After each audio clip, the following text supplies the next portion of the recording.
Et comme indiqué, nous avons avec nous le ministre de la Communication, porte-parole du gouvernement, porteur d'un message. Bonsoir, monsieur le ministre.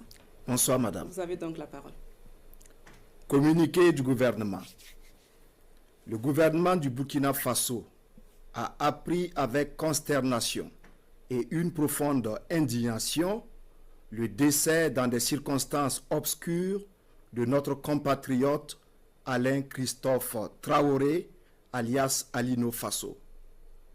Dans un communiqué du procureur de la République de Côte d'Ivoire, largement relayé sur les réseaux sociaux, Alino Faso serait décédé le jeudi 24 juillet 2025 à l'école de gendarmerie. Depuis la publication hier d'informations relatives à cette disparition tragique, le gouvernement est resté mobilisé et attentif à l'évolution de la situation.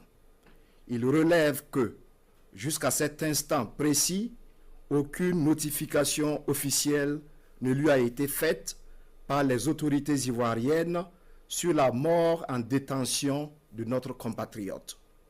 Ni la famille de Alain Traoré, ni son avocat, ni l'ambassade du Burkina Faso en Côte d'Ivoire n'ont été avisés sur ce qui est présenté dans le communiqué en question comme un suicide. Le gouvernement, par le biais du ministère des Affaires étrangères, de la coopération régionale et des Burkinabés de l'extérieur, a donc convoqué d'urgence la chargée d'affaires de l'ambassade de la République de Côte d'Ivoire au Burkina Faso aux fins de s'expliquer sur le sort de notre compatriote, laquelle chargée d'affaires a, hélas, confirmé l'effectivité du décès de Alain Christophe Traoré, alias Alino Faso.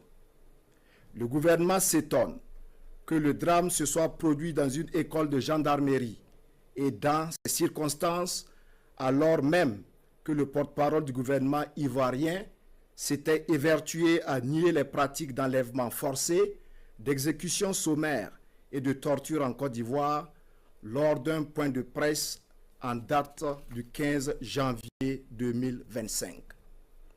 Toutes ces déclarations d'intention sur la transparence et le respect des droits humains contrastent paradoxalement avec la gestion ténébreuse de ce dossier soldé par la mort plus que suspecte de notre compatriote Alain Traoré. Le gouvernement s'interroge sur les motivations réelles de sa détention dans une caserne de gendarmerie plus de 6 mois après son interpellation et sans procès. Il rejette avec